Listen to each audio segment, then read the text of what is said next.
እቺን ሁለቱን ጣት ጥፍር ቀለም ታስቀባለች። ወንዶችን ማለት ነው። የቀለበት ጣትንና የማርያም ጣት። የማርያም ጣትን ልጄ ነህ አብሬህ አድጌያለሁ አሳድጌያለሁ ልጄ ነህ ስትል ነው። እቺ ቀለበት ጣት ደግሞ ባሌ ነህ አግብቼሃለሁ ሚስትህ ነኝ ስትል ነው። ሁለቱንም ብዙ ወንዶች አይታችኋል። ጥፍራቸውን ራሱ ያሳድጉታል። ለምን እንደሚያሳድጉት አያውቁም። ሴት ዛር መንፈስ ያለችባቸው። በነገራችን ላይ ጥፍር ቀለም ማነው የጥፍር ማሳደግ ይህን እንደዚህ ለማውጣት ወይ ነገር ለማድረግ እንደዚህ ለማከክ ምናምን ይመስላል አይደል? ግን አይደለም። እነሱ አያውቁትም። በእርግጥ የመንፈሷ መኖሩ ምልክቱ ነው አንዱ። ወንድ ሆኖ ይሄን ማሳደግ ምንም ጥቅም የለውም። ጥፍር ቀለም መቀባቱም ጥቅም የለውም። ሊፕስቲክ ተቀብቶ ቅንድቡን የሚቀነደብ የሚኳኳል። አሁን ደግሞ የወንዶች ደግሞ እንትን ሳሎን ተጀምሯል። ጸጉሩን ሹሩባ ይሰራል።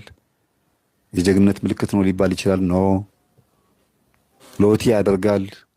ያም የጀግንነት ምልክት ነው ይባላል። ግን መንፈሷ የምትፈልገው ነገር እንደሆነ ነው መነግራችሁ።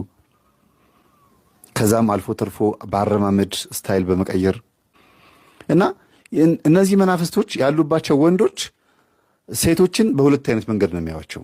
ወይ ይፈሯቸዋል ወይ ይንቋቸዋል። ፈርተዋቸው ሬር ናቸው። የሚያገቧቸው ጥቂት ናቸው። አያገቧቸውም። ፈሪ ወንዶች፣ ሴትን የሚፈሩ ወንዶች አያገቧቸውም።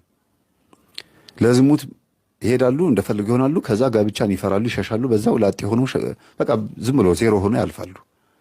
ንቀት ያለባቸው ወንዶች ደግሞ እቺ መንፈስ ኖራባቸው ንቀት ካለ ደግሞ እነሱ ውስጥ ያለችው ስለሆነች የላቀቻቸው የሚያሳዩት አክሽን የኃይለኝነት አክሽን ነው። ሴትን ዶሚኔት የማድረግ ተጽዕኖ የመፍጠር ኢንፍሉዌንስ ውስጥ የመግባት ተጽዕኖ ፈጣሪ ይሆናሉ። አምባገነን የመሆን ዲክታተር የመሆን ስሜት ይፈጠራል። ቡና ቁጭ ብሎ እስከ ማፍላት ድረስ ይደረሳል። ቀሚስ ለብሶ ሂጃብ አድርጎ ጥምጥም አድርጎ እንደ ሴት ሆኖ ብዙ ጊዜ ፊልም ላይ ትወና ላይ ወንድ ልጅ ሆኖ የሴት ድምፅ ቀይሮ የሚተውኑ አይታችኋል። ይሄ ችሎታ ነው። በኖርማል ላይፋቸው ድምፃቸው ግራም ያጋቡ ሰዎች አሉ። ወንድ ነው ሴት ነው እስክትሉ ድረስ የእኔ ድምፅ ተቃራኒ ብላችሁ አስቡት። ወይም እናንተ ሴቶች ራሳችሁ እንኳን ድምፃችሁ በጣም ቀጭን አይደለም እና ወንድ ሆኖ ድምፁ የተያዛል ቀጠን ያለ ያ ራሱ 70% የአይነ ጥላ ተጽዕኖ ነው። እና ብዙ ምልክቶችን ማየት ይቻላል። በባህሪ ደረጃ እንኳን ሴትን የመምሰል ባህሪ አለ። በአረማመድ በሐሜት ደረጃ ሐሜተኛ የመሆን ሐሜተኛ ስላችሁ በጣም በቃ ቡና እያፈሉ ከሚጠጡ የሰውን ደም ከሚጠጡ እናቶች በወሬ ማለት ነው።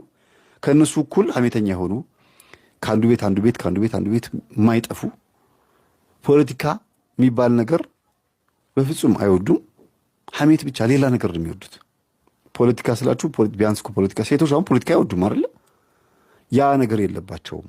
ትክክል ወንዶች ሆነው እዚህ ውስጥ የሉም፣ ግን ሐሜት ላይ ያሉ ማውራት ማሾካሾክ ነው። በየሰፈሩ መግባት ነው፣ ቡና መጠጣት። ወንዶች ሆነው እኮ ነው እንደዚህ የሚያደርጉ አሉ።